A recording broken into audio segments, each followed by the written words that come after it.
Okay, well, thank you all for showing up tonight. And I know some of you are may still be fatigued from that trek to the motherland, so to speak. But this is part two of organizing and the organized radio amateur.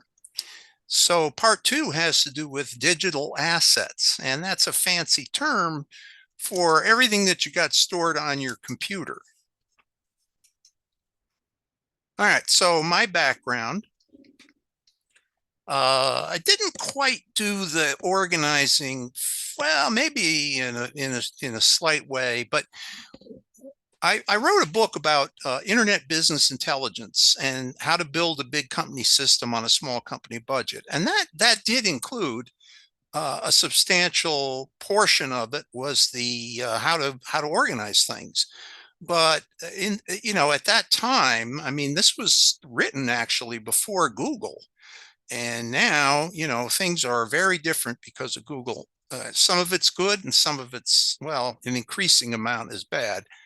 But I did kind of specialize in what's called knowledge management. And there's one of the articles that I wrote, but I've been in communications one way or another my entire life. Um, my entire life that I've been sort of conscious of it, from being a kid with a camera and selling photos to a newspaper to reporting and on and on. But I don't want to bore you with all that.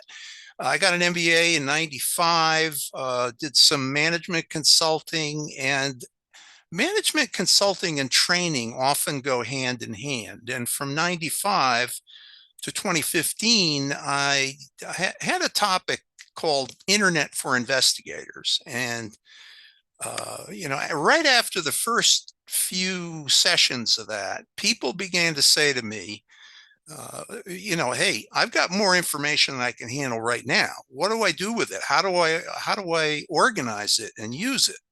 And I came up with, I think I developed this for the book, actually. It was called the proactive process: plan, retrieve, organize, analyze, and communicate.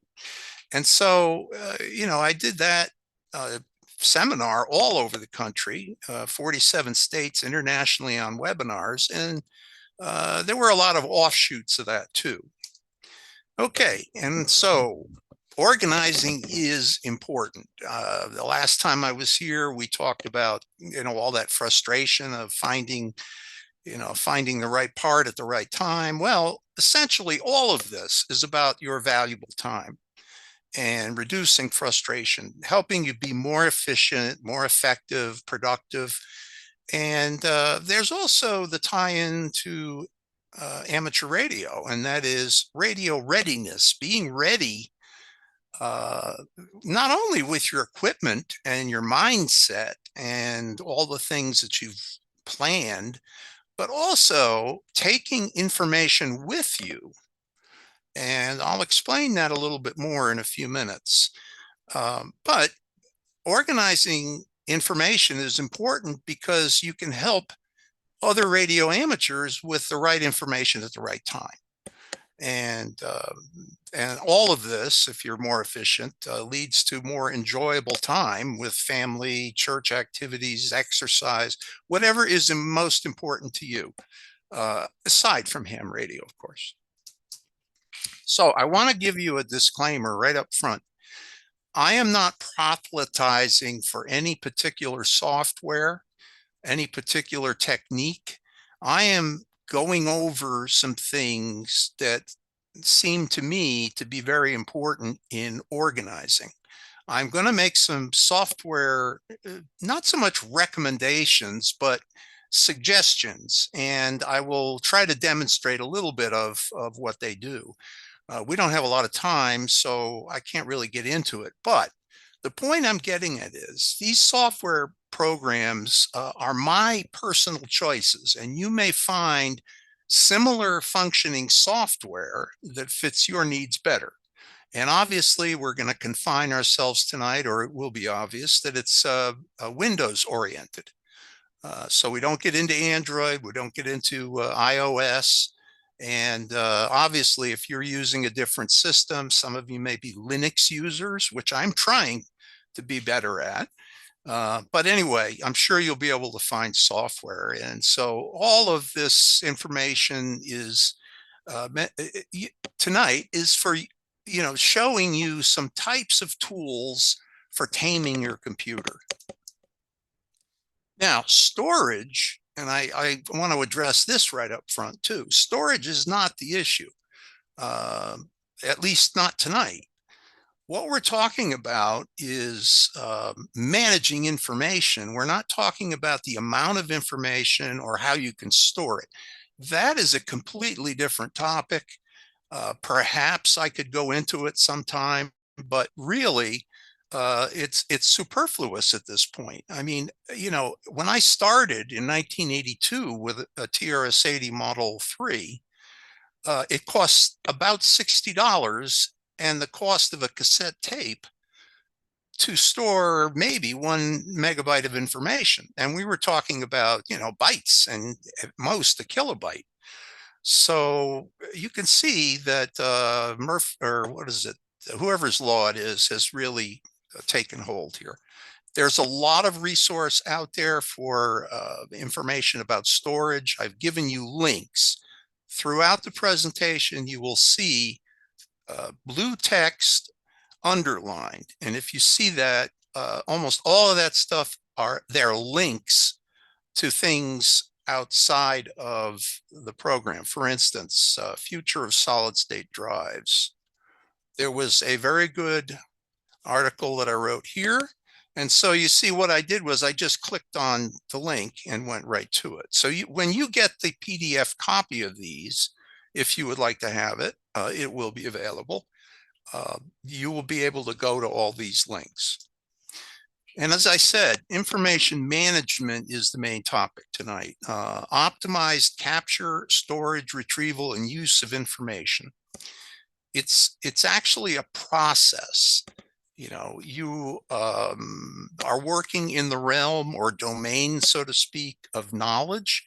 And there are a number of actions that can be taken with regard to information. But what you want to do eventually is have results that are either aided by the information or assisted or in some way benefit from having the right information. And that's kind of like a 4-step process. You discover and evaluate information, you store and manage it.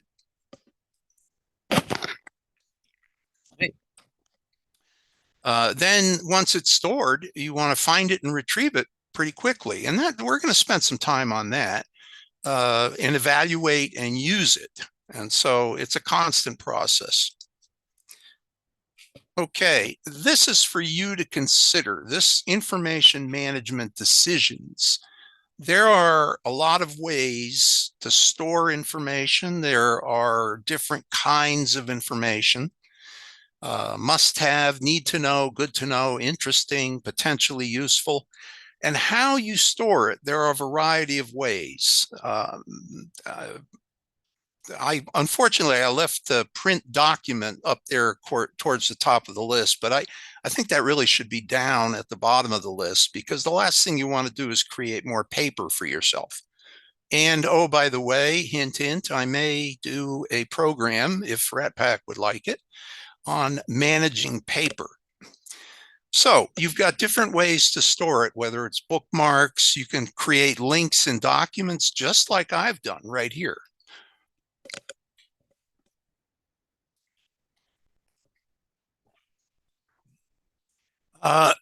Where? Well, I have what I call a downloads bin right here. And this is where I have most of my software. Excuse me, I beg your pardon. I got to find that button where I can, oh, wait a minute. I can mute my thing here if I have to do that. All right. This is where the downloads from the browser go.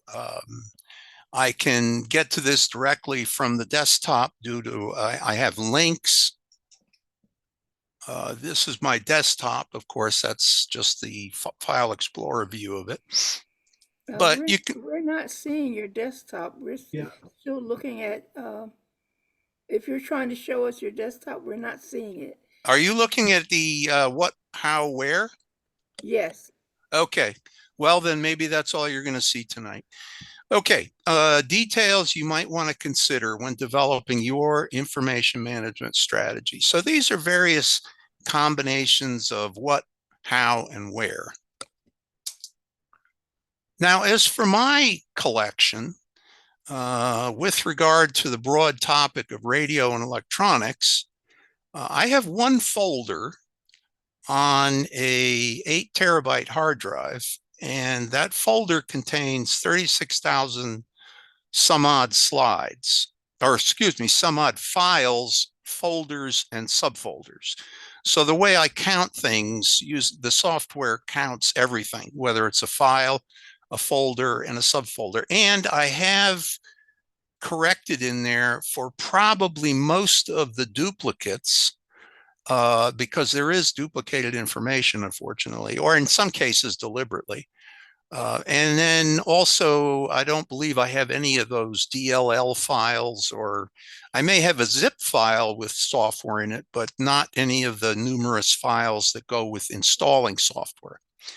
So where did all of this come from? Well, I did 36 issues of 2 newsletters for the Georgia section and the Amateur Radio Club of Augusta in newsletters. I've done about 30 different slideshows in the recent past, videos, podcast series, social media posts, multimedia.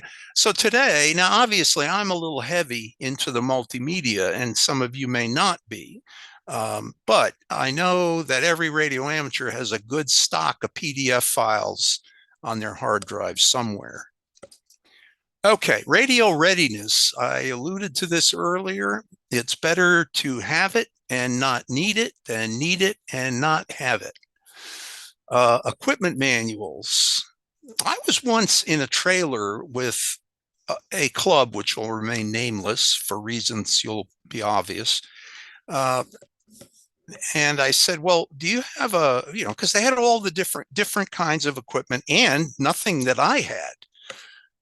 And so I said, do you have training sessions on this equipment? And he says, no. He says, you just come and use it. Well, when you're in a restricted trailer, you only do that once a month, maybe, or once every other month. I don't know. But the point is, I needed manuals. And even for the 7300, the 705, 7100, I'm an ICOM person. I just love the way they've done their gear. But you really need manuals, especially for software and all kinds of things. Plans, standard operating procedures, your address book, calling lists, maps and charts, ICS fillable forms. For those of you who are not familiar, and I doubt that there's anybody out there that isn't familiar, but that's the incident command system forms, and they have maybe about 200 of those altogether. Then the Red Cross has their own. I know RATPAC has gone over WinLink extensively in the past, and I'm sure someone has talked about those forms that are in WinLink and accessible via WinLink, but they're all in there, or at least most of them, and then some other forms that are useful. So, those forms, you need access to those sometimes, and you may not have them. Frequencies and band plans, equipment lists, et cetera, et cetera. So what I do is I have a strategy of moved to tablet, and that's just the name of the folder that I used, and it's kind of stuck with me over the years. What I did was, over time, I managed to accumulate almost 1,200 files, folders, and subfolders. Almost everything in there is a PDF, and that's to ensure readability on any device that I own. So whether it's my tablet, whether it's the cell phone, whatever, it's got an SD card in it. and it has those files. And I transfer over the network in the home office here.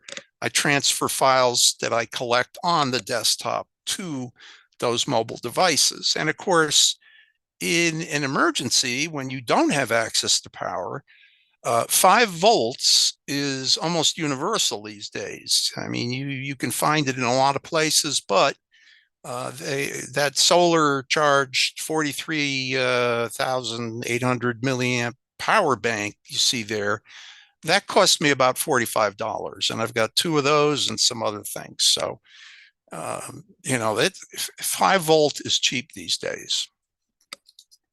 Okay. Let's see. What we're doing now is we're kind of migrating into how these things are saved and stored on your computer.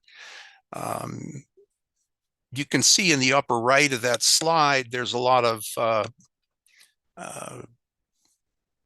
PDFs, and then there's one open document spreadsheet from LibreOffice, and that has frequencies in it, and I want to be able to grab a number if I have to and paste it somewhere else.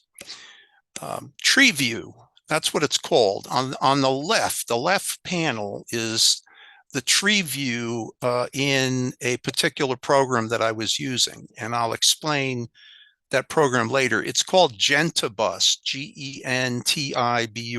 It's spelled out on the slide. But nearly universal, this pattern of file management where you have a tree, you have a folder, a subfolder, you have subs within that folder, et cetera, et cetera. And that's the way things are set up. It's an organized structure to classify types or alphabetize files using expanding nodes. And you can see those minuses and pluses over there. Do you see my mouse moving around? Yes, we do. Okay, good. That, when you click a plus, like, well, there aren't any pluses here because I opened them up. But if you click a plus, it becomes a minus and it opens these subfolders, and you can continue to go down through the different levels. What I've done here is put together a few resources for you to study if you'd like to take a look more about how files are stored, the knowledge and wisdom of other people, essentially. So those blue text with the underline, those are the links that I was talking about. Now, there is one sort of an exception to that. Yes, multimedia items are stored in files and folders and subfolders. However, they go way beyond that, because there is what is called, in general, most pictures or almost all pictures will have what's called EXIF information. And that stuff enables you to be able to sort or classify in various ways. And in fact, there's one here, the one in the lower left, this box right here, I can take somebody's face and put a name to it, and the software will try to find other pictures that are more than likely the same person. So that's another way of tagging. And, they have little flags for green, red colors. They have rejected, we don't want to see that picture. It's rejected, but I'm not going to delete it, that sort of thing. So when you're dealing with organizing images and video, that's a whole different matter, really, especially images. But what you can do is use freeware, and I am a big advocate of freeware. If the federal government early on had gone into LibreOffice, I don't know how much money they would have saved, and we would hopefully have paid less in our taxes, because it's, in my opinion, it's better than Microsoft Windows, but that's controversial and I don't mean to provoke an argument. But there's all kinds of different types of licenses, and freeware is a generic term, but public domain is the freest of the freeware, and almost anything that the United States government produces in terms of anything really is generally speaking in the public domain, unless it's for some other reason held back. And of course, there's classified stuff that's just simply not made available. But in any case, there are other licenses like general public license. You've got the different GNU, I forget what they're actually called. But anyway, where do you go to get this freeware that I'm talking about?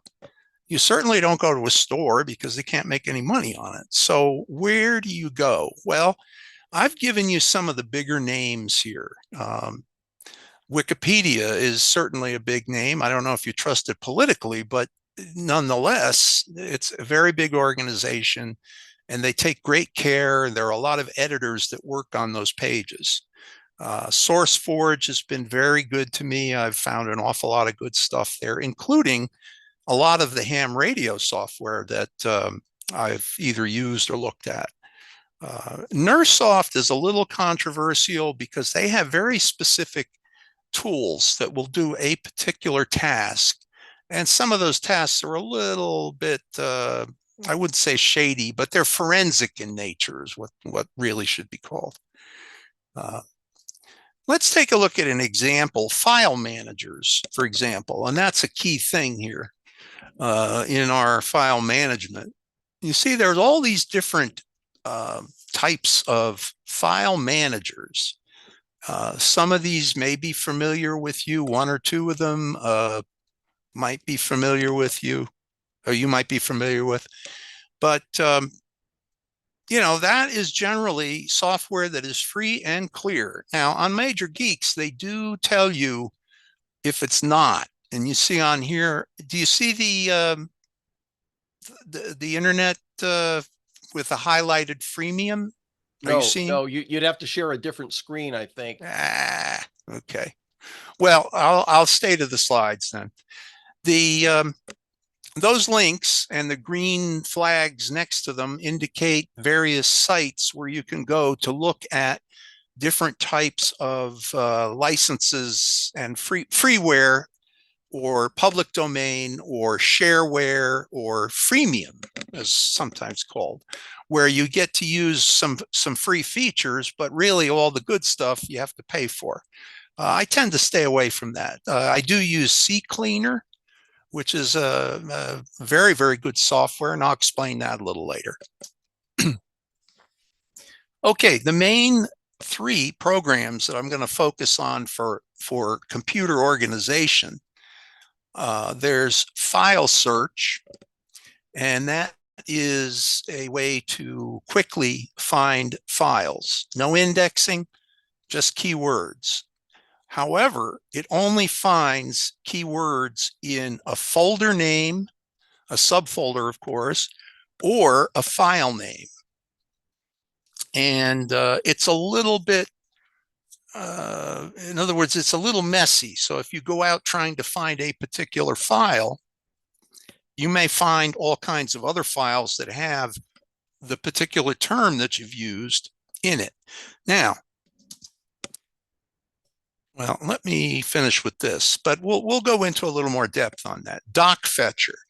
This is a very easy to use keyword search tool. So this will find text within a file. Okay, so you've written about something, and you can pick out a term that you used, but you can't find the document. Well, DocFetcher can get it for you if, and this is the big if, you've indexed that information. So DocFetcher is excellent, and we'll talk a little bit more about that in a minute. And then finally, there's the Genibus CB, that's our CD, Charlie Delta. That's the name of the software, and it's it's actually kind of old. I've been using it for at least 15 years. It's for cataloging the content of CDs originally, but it will catalog the content of anything. So we'll show that in a little while. And then there are other free programs and utilities that I use, and I have a slide with them all listed.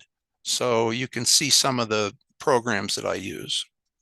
Now, with regard to those, now you don't see this bar at the top, do you? You just see the slide, right? Now you don't have the... Just the slide. Okay. It would be nice to get rid of that, but is there a way to just hide that bar? It's kind of blocking some things. Well, what you could do is unshare this screen and share your total screen, or something like that. Huh. I'll There, tell you what, it's not blocking your view because you don't see that. If you click on those three little dots, you should be able to hide it.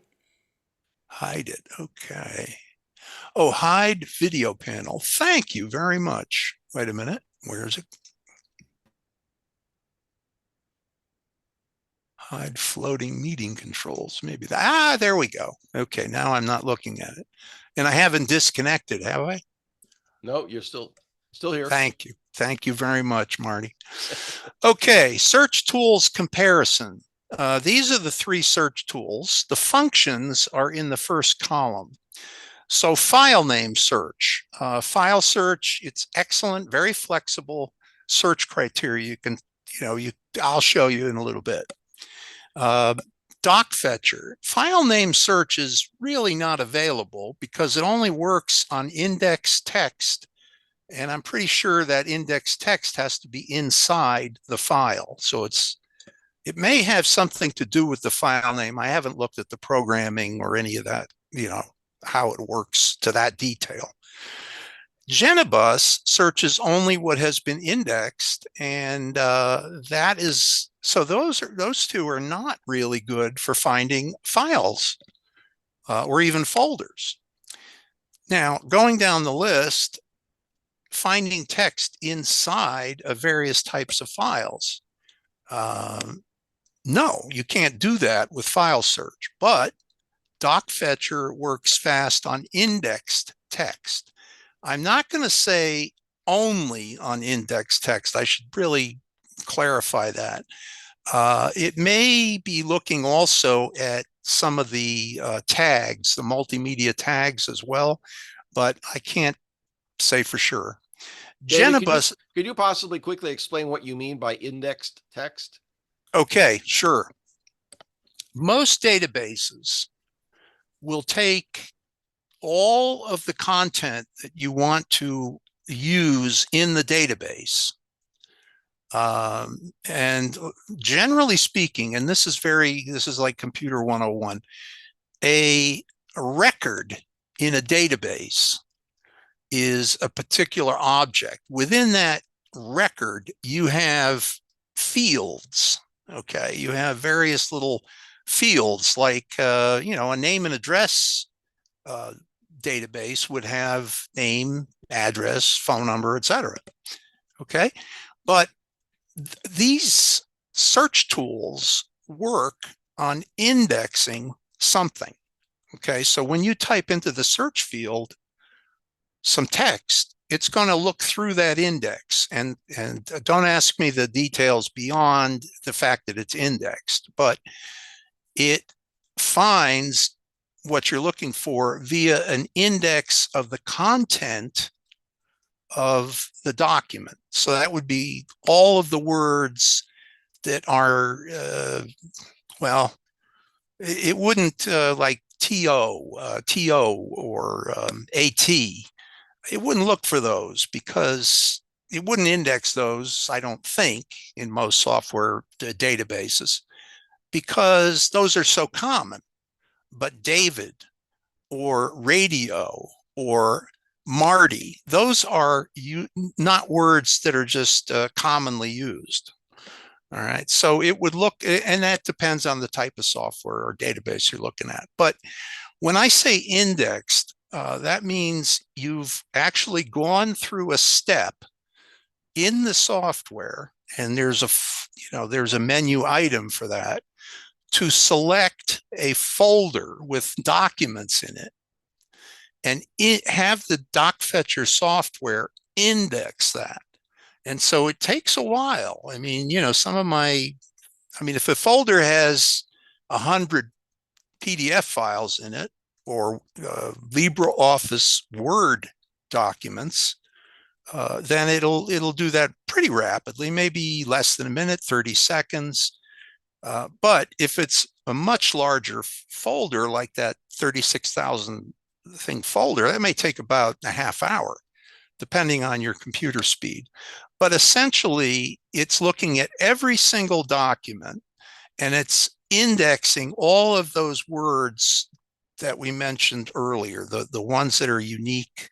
It may also look at, to, no, things like that. I don't know. But anyway, does that sound like a pretty decent answer for indexing? Yeah, thank you. Okay, I'll move on. So it works very fast, but only on text that you previously indexed. Now, Genibus does not really do that, and I'll show you what it does a little later. Find all or specific files by file name. Once again, file search is great for that. Display found text-based documents. The way they display it is important too. This is critical when it comes to the fact that Genibus has various ways of looking at the items. Now, in your Windows File Explorer or whatever else type of software you're using, what software you're using, in terms of file management, with file search, it's a very simple program, works very fast, and it has a very simple interface. It shows you a spreadsheet-like display with lines in the spreadsheet, rows actually, having one item that it found. Okay, and then there could be 500 items, but it's the found items are displayed in rows in something that looks like a spreadsheet. In fact, you can export it and open it up in a spreadsheet. Now, the benefit of leaving it in a spreadsheet view in file search is that you can click on any folder or file, open the file, start the program, click on a link, open the, click on the name of the folder, and it'll open the folder. All right. Doc Fetcher, that displays text it's highlighted in found items, kind of like a search engine.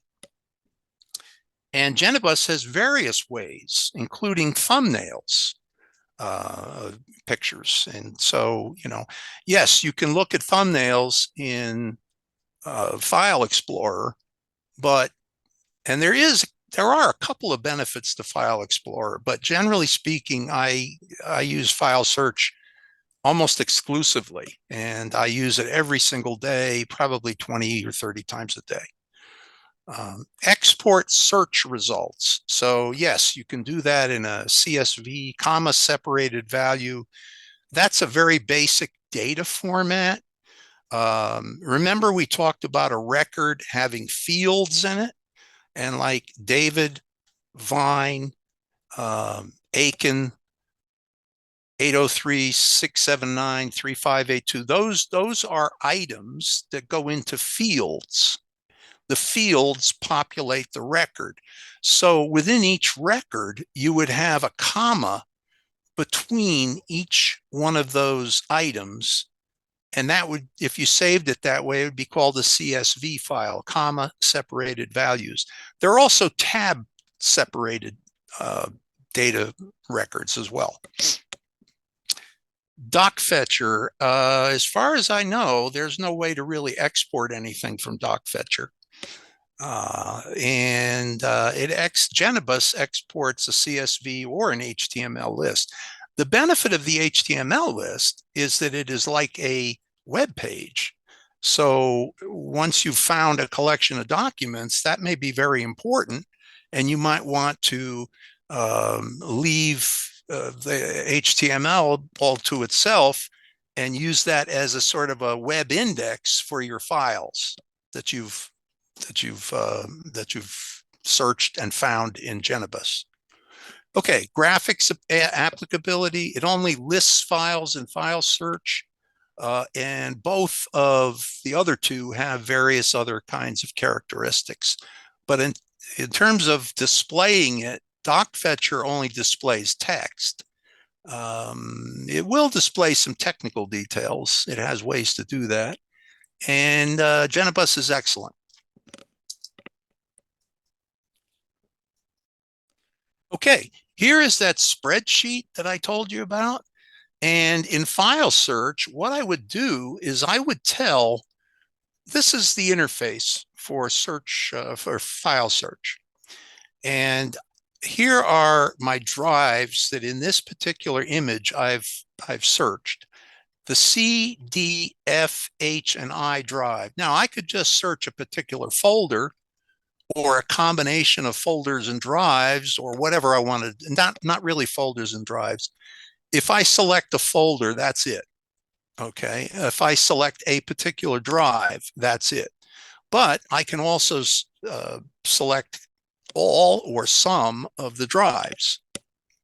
Now, I just used brother as a keyword, and notice that I've found all of the brother labeling documents that I have.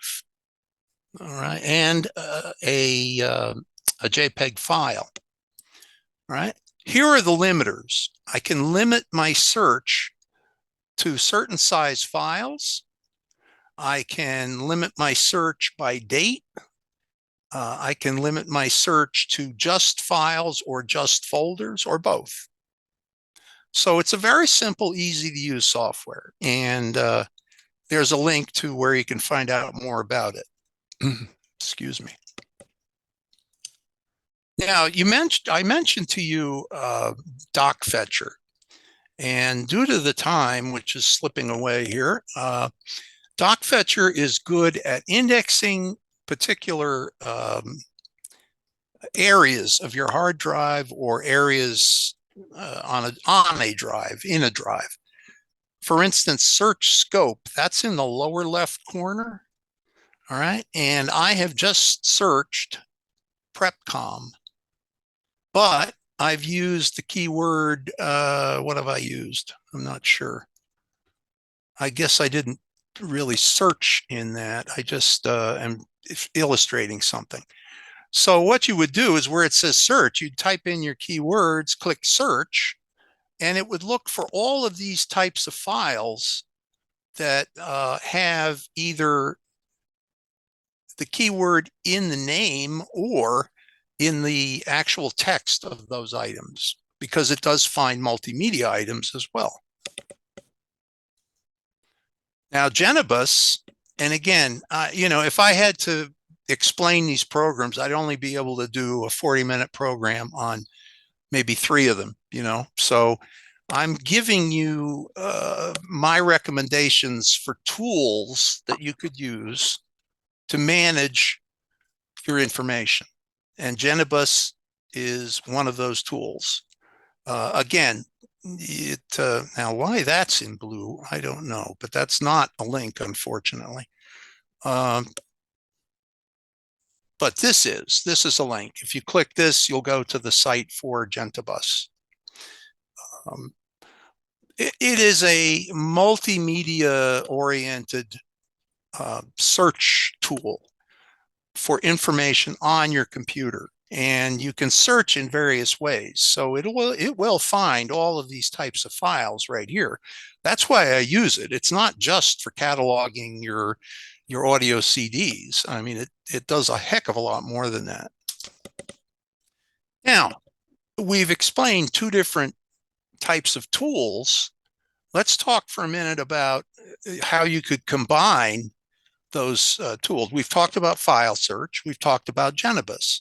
Well, I keep, I use file search day in and day out, many times a day. I use it to find particular files. It's just a heck of a lot easier than, roaming through folders and drives and subfolders. So as a first step, I could find a document that I might be interested in. And in this case, I was looking for clip art. And I said, whoa, wait a minute, inventories of books, videos, etc. Let me take a look at that. And so what I did was I searched on, I indexed that area of the drive, and I was able to take a look at the various information in that. Okay, so for instance, I selected this folder, high resolution, and it's in the category of borders and frames. And so I'm looking at the borders and frames, but I'm using Genibus to do that. Okay, so that's an example of combining those two processes. Finding the file, finding the folder, indexing the folder, and looking at all the content, searching content and looking at it in Genibus. Now, I am just going to mention LibreOffice. The slides that you're seeing on the screen, all of my documents, many of the PDF files that I have, those files, a lot of them were created by taking a document in LibreOffice Word, or excuse me, Writer, and exporting it as a PDF file. It will do that. Of course, a lot of the word processors will export files in, so you've worked on a document, you save the document as say a Word document in Microsoft. Well, you can export that from the word processor to a second type of file, and that is a PDF file or other types. But LibreOffice is, I've used it for years. It's a highly capable suite of programs, entirely free. Businesses, governments, individuals, they all use, some of them use LibreOffice. So I recommend that. And of course, I organized all the information that I'm presenting tonight in slides, and that's created using the Impress module, which is for slides, for presentations, right here. Close that. I'm still on, right? Still on. Okay, good. I remember the old days when if you close the browser, you lost everything, but we're good. All right. Now, time to clean up. We've talked about all these files and we've searched them and done stuff and organized them in trees and other ways. How do you clean up? Well, there are lots of freeware and shareware and open source programs to do that. I use CCleaner, and I'm sure many or some of you have used that. The company that makes that also makes a defragmenting software to defrag hard drives. Now they say it will also, Defragler will also work very well on solid state drives. You're not supposed to defragment solid state drives, so I do it with a very high degree of caution. I carefully consider whether I'm going to do it. There is a program called Remove Empty Directories, RED, and that link will take you to it.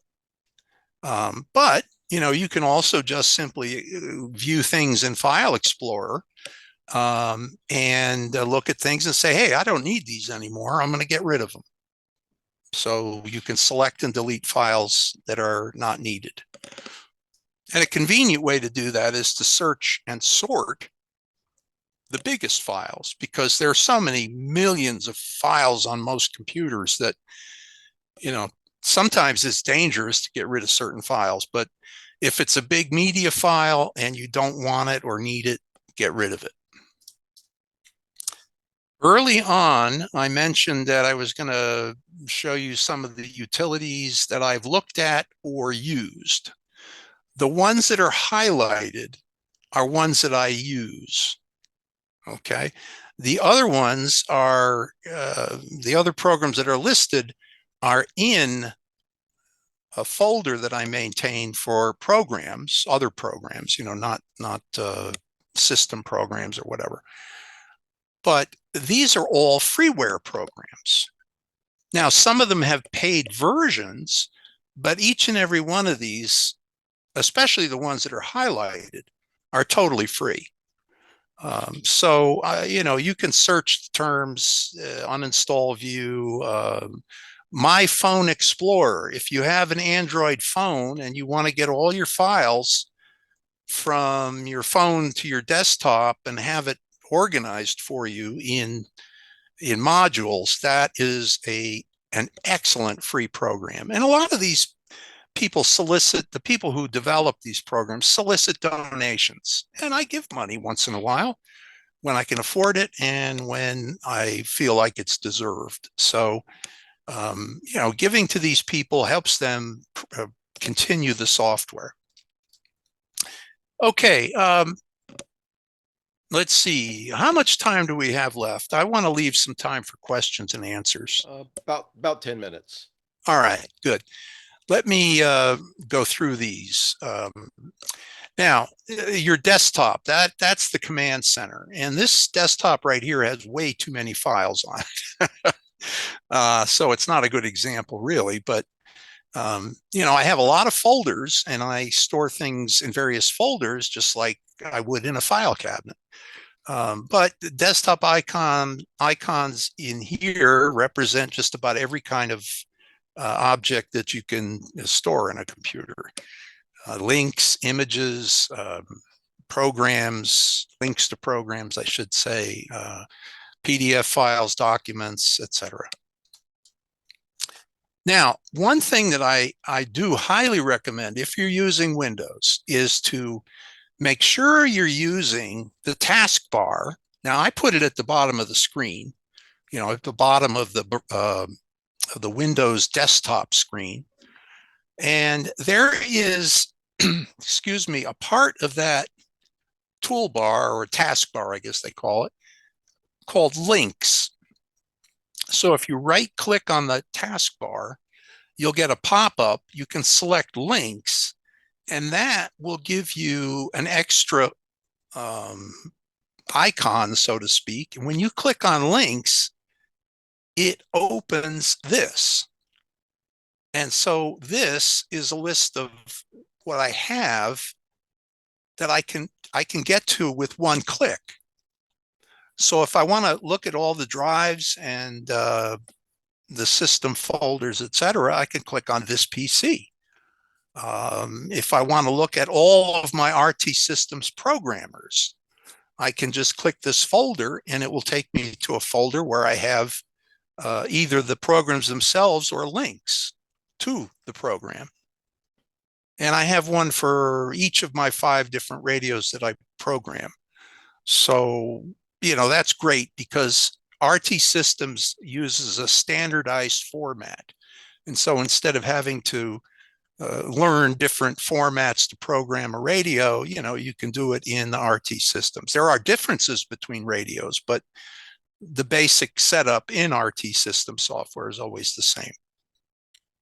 So these two, you can see there's an enlarged note here.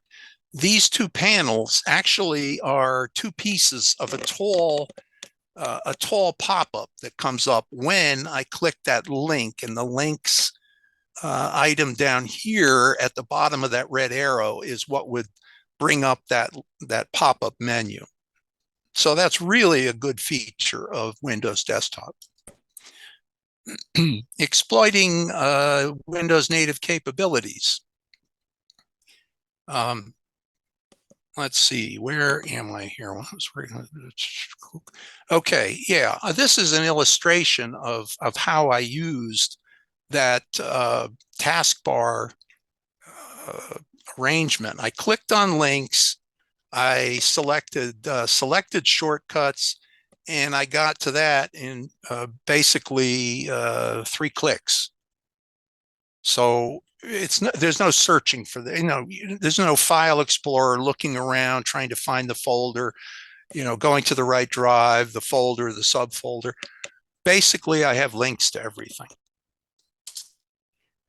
Now, File Manager is a little tricky in the sense that depending on the type of files you're looking at, it will give you different information in the top bar, the name, the date. That's almost always visible. It's visible in File Manager. But the type of file, the size, and a lot of other details are generally not visible in a particular folder. So there's a lot more to it. But what I'm saying is when you go into File Explorer and you see name, date, type of file, and size, there are many other things that you can look at in those rows of items, information items. All right. So take a look at your File Manager.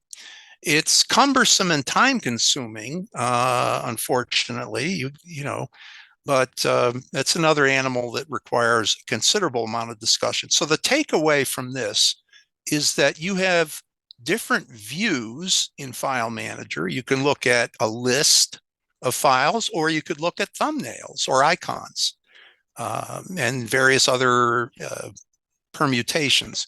But choosing details right here, this blue choose details, that is a function that a lot of people don't look at. And this list of things that you could see if the file information is there is very long, very, very long. There's probably about 40 or 50 items there. Okay, so do take a closer look at your File Manager. And oh yeah, this is the list. This is the list of all the details available. So once again, let me go back here to make sure you get the connection. You see it says choose details right here. There's a pop-up list that comes up and you can slide through that list. Well, excuse me. That's all of the details that you could display in File Manager if it's appropriate to the files you're looking at. Okay. So for instance, job title, it relates to some kind of an address directory format.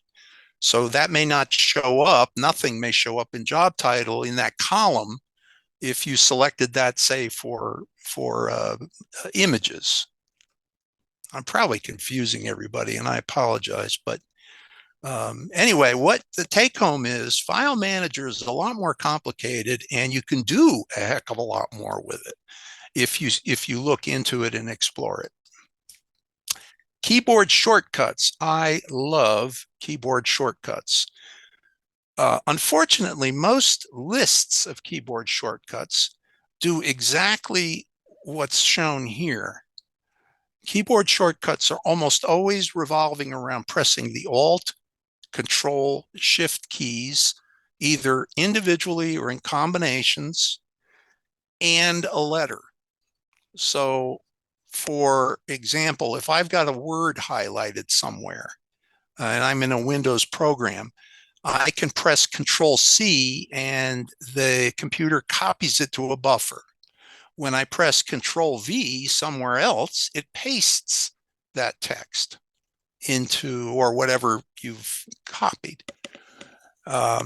There are cheat sheets out there, and there are lists of these, but let me explain something. You're looking at a list, a very limited list of shortcuts. Now, you want to do something with the shortcut. So how do you find the function that you want to do? Well, wouldn't it be nice if all of these things, the functions, were listed in alphabetical order so that all of the paste functions were together in the P area and all of the C functions are in alphabetized? Um, that's what most of these shortcut cheat sheets, unfortunately, they do it this way. They put the command first, and then they put the action that'll happen. So what I do is I create a list that's the other way around. I create a table in a document where I use the first column in that document is the action. That I can, and then fill in the next column would be the control key combination. So what that does is it allows me to sort by action, and I have an alphabetical list of the actions. So that's just something to think about if you do make cheat sheets or if you have any influence on people who are making them for software. All right. Now, there are some that are built right into the program, or I should say, that are indicated by the program. So what we're in right now is LibreOffice Impress. That's the slide producer. And notice I have Alt-O up here. Well, O would be for format. So if I press Alt-O on the keyboard when I'm looking at a slide, it would pull down automatically, it would drop down format. Okay, and those are the functions. Now, if I wanted to align text, I could just, if the text was highlighted, I could just press T and it would bring up this sub list. Okay, now if I press the character N on the keyboard, it would center that text. You see how much faster this can be? I mean, it is incredibly much faster than using your mouse and dragging it around, pulling down menus and trying to figure them out, etc. And sequences are even better. You can make some powerful sequences. And I've got one example here. I was looking at the electronic version of the World Radio and Television Handbook. And there was a page for major contributors. And some of those people, I want to just search on the internet and find their websites. So what I did was I copied all of them into a document, and then I had some text that I used as title. All right. So if that text is highlighted in the document, you can press Control C and you can copy it. Then you can, let's skip down to here. You want to leave a blank line. So in case you need to do something above that line, above the title line, you can do it. But Control C copies the text. Control E centers this text so it really is a title of a document. Control B bolds the text, keeping it highlighted the whole time. Control right bracket enlarges it. Each time you click bracket, it enlarges it another step. Control S automatically saves the document, or at least it puts it into that mode. And then when it's sitting there and it's asking you for a file name, you click on the file name field, press Control V, and it pastes the title in. Okay, and then you hit enter to center document. Now that combination of about 5 or 6 control keys can be done in literally probably less than 15 seconds if you practiced it. And I'd use it all the time, so I could probably do it in less than 15 seconds. How long would it take for you to pull down menus, click on items, go over here, click on this item, pull down this menu? I mean, it would be forever. It would be at least a minute or two. So, if you do that a lot, you save time. Now, the last thing I want to leave you with in terms of organizing information is the calendar. Uh, by the way, I learned early on that you really should only have one calendar. You can have copies of it somewhere, but there's only one master calendar. You don't have a calendar for this and a calendar for that. No, keep everything in one calendar. It only makes sense. It's common sense.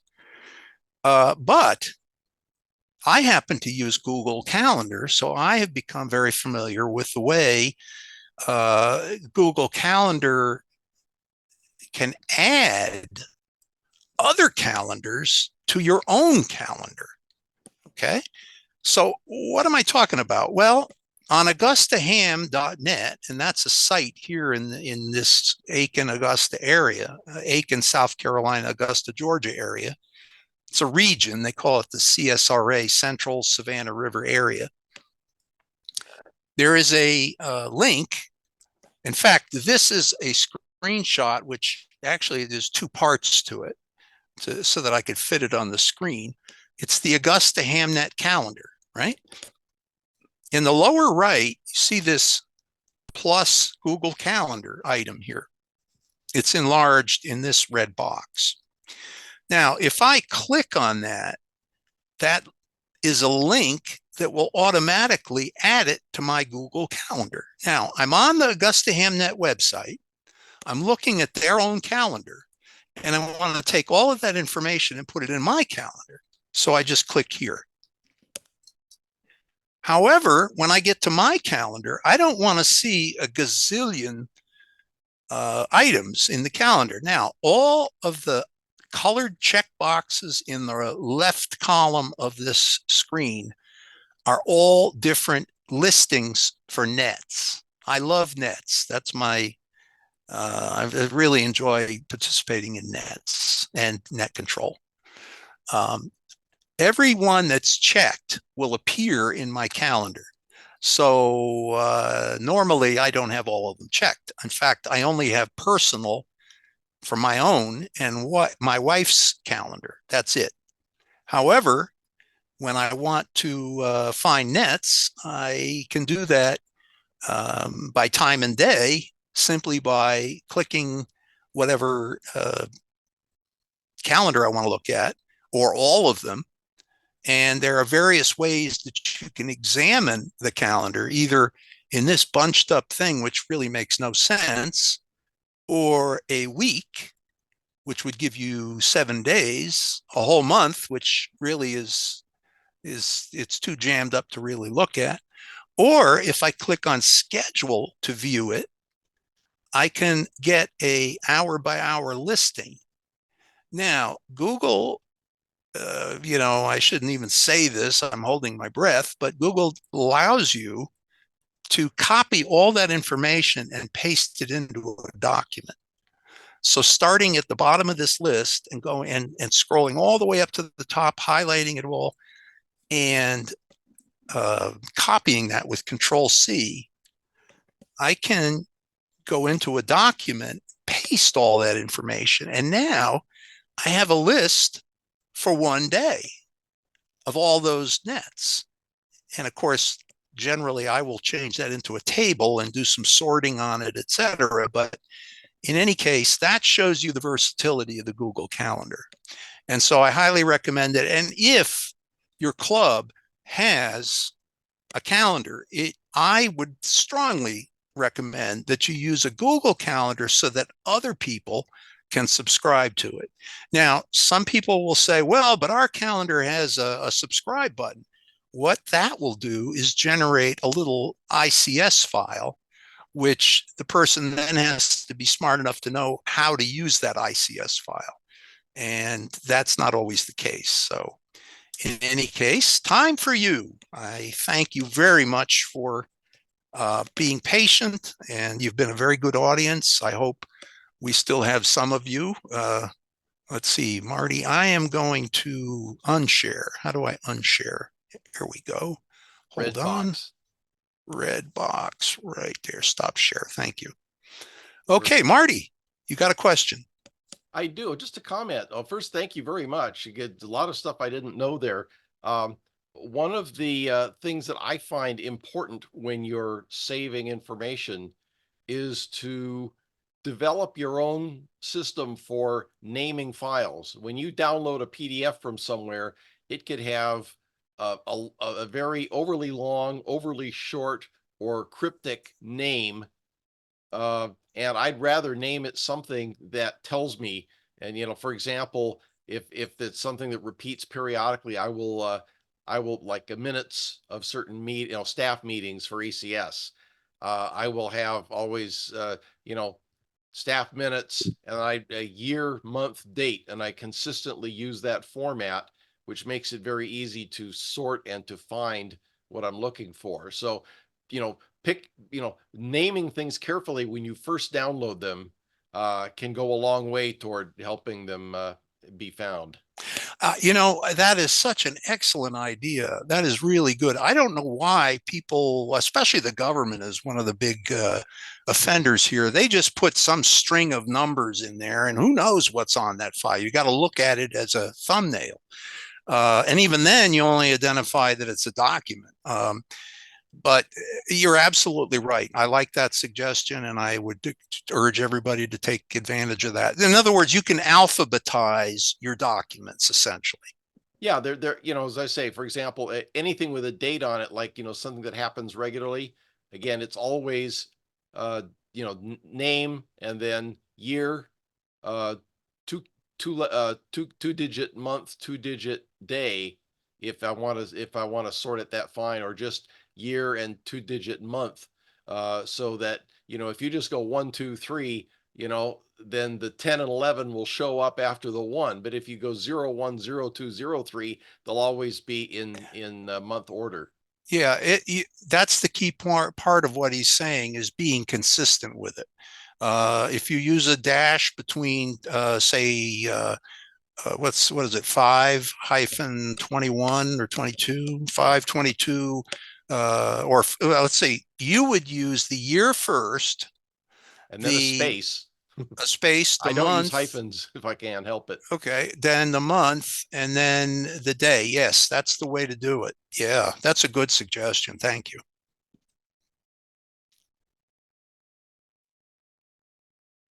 Looks like Gene's All got right, his hand Gene. up.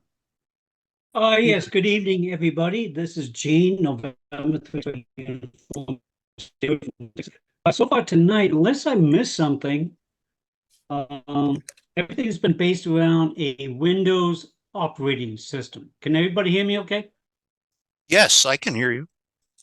Okay, it's been based around a Windows operating system, but what about Mac OS, Apple iOS, Android, Linux?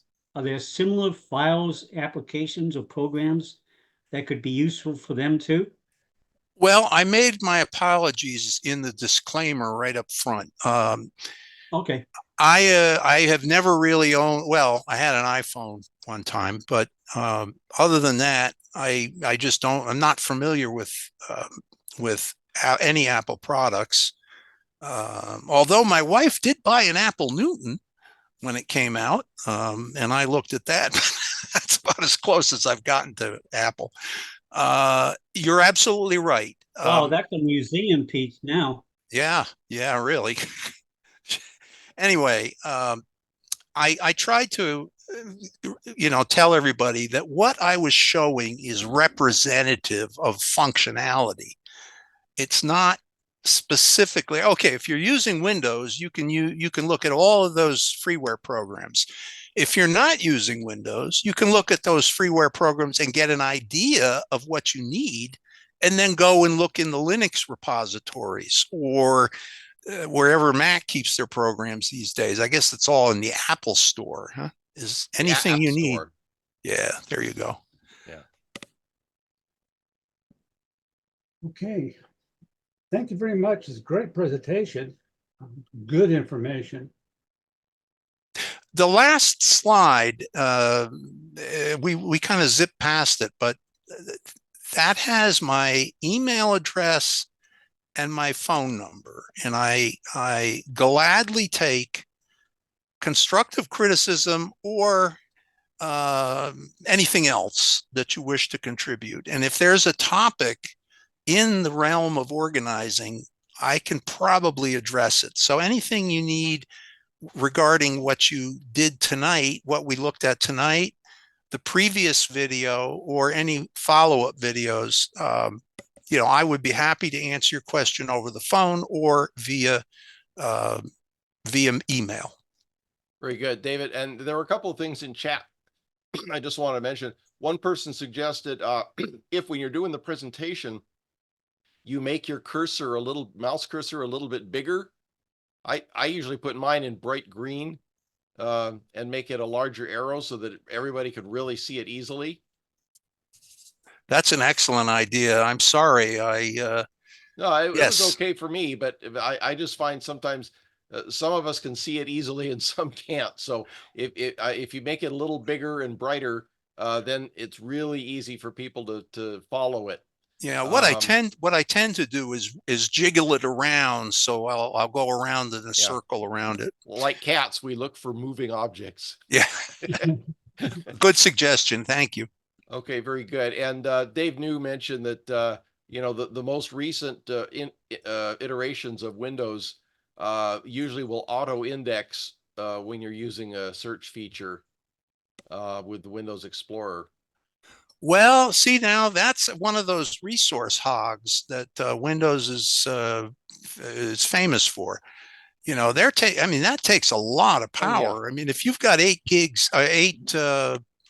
gigabyte of RAM in a Windows 10, that's going to take 30% of the power to index, and it does it, like you say, continuously. So I don't know. I keep that turned off. I keep the Windows indexing turned off. Okay, I didn't know you could turn it off. Thank you. You're welcome. And then I see, and Dave also mentions he uses underline instead of a space because some file systems don't like spaces. They don't, and I've seen that a lot in, for example, manuals. Download manuals from the major radio manufacturers. They will never have spaces in their names. It'll always use underscores, for example, where you might have a space. I haven't run into the problem, so I tend not to use it because it's easier than a keystroke for that. But there may be some systems where that's important. I'm going to look into that. I know very little about that. Thank you for bringing that up, whoever suggested that was it. Dave, BSE, or SBE rather. Okay, well, thank you, Dave. Yeah, David, when you get a chance after the presentation, you might send me your slides and we'll get that out there with the video so people see all the information. I will do it right now, so you'll have it. And I guess tomorrow or so, and maybe the next day, it'll be up somewhere where you can look at it. All right. Thank you very much, Dan, and everybody else. I really do appreciate your being here. And we'll perhaps see you again. We'll see what happens with additional videos in the realm of organizing. Okay, well, Dave, thank you again. It's another great addition to our collection. I think we're up in the high 300s now. And by the way, I think Anthony says our YouTube views, which all this is available on YouTube, has now surpassed 400,000. Yes. You are unique. This is a unique and absolutely invaluable resource in amateur radio. More people need to know about it. I try to promote it at every step. And this was right from the start. I mean, Dan may remember my sending an email to him early on, and you were focusing on WinLink at that time, I think. I was doing the newsletter for the Georgia section, and I did a story on this because it is a fabulous resource. Thank you. Well, thank you. And thank you for both promoting it and for contributing. We appreciate it. You're welcome. I might make a comment that this is not me or it's not Mark. It's a whole bunch of us. We have a team of planners that's been working on this kind of stuff for quite a while now. We're a big family is what we are. And there's a lot of background work that goes into this. So It's greatly done, and I really owe a lot to a lot of people for making it happen. Well, I think it started with you though, Dan. That's why I yeah. emailed you originally. But yes, I acknowledge that. In fact, Anthony, does he pronounce his last name Lusker? Yeah, KZT. Yeah, he must work full time on this. I see. No, he does a lot of other stuff, but he's the one that kind of gives us all our YouTube stats and helps index things. So as Dan said, there are a lot of folks working on it, and we're glad that the resource is there and it's free and anybody can use it. Well, thank you to everybody that helped, that does works for RATPAC, and also the viewers who are extremely important. Yeah, we got some regulars, and they're really very constructive contributors. We get great information. Yeah, every time I've given a talk, somebody has come up with something that I hadn't thought of that I can add and use. So it's kind of a collective knowledge sharing, which to me is what makes amateur radio so much fun. Yes. I started all this stuff back in the pandemic time. I just became a section manager, and I'm saying, okay, now what? And I came up with this idea, and I actually got the league's permission to do it, and it's been history since. Okay, Dennis, you got your hand up, sir. Yeah, good evening. Back from Dayton. You mentioned Anthony, and he pronounces his name Luskery, is how he pronounces his last name, Luskery. And you need to know that Anthony was awarded a Special Achievement Award by DARA at Dayton this year. And I was lucky enough, my wife and I were lucky enough to be invited to the awards banquet to see Anthony receive his award. That was pretty special. Yeah, So he does a lot. The guy does a lot of work, and he deserved that award, and it was really nice to see that happen. Yeah. Yeah. And welcome back. Thank you. Okay, I got the dinner bell. I've got to go. Thanks again, everybody. All right. Good evening and good luck, as they used to say. Take care. All right. With that, I'll say 73s to everybody, and see you tomorrow night, maybe.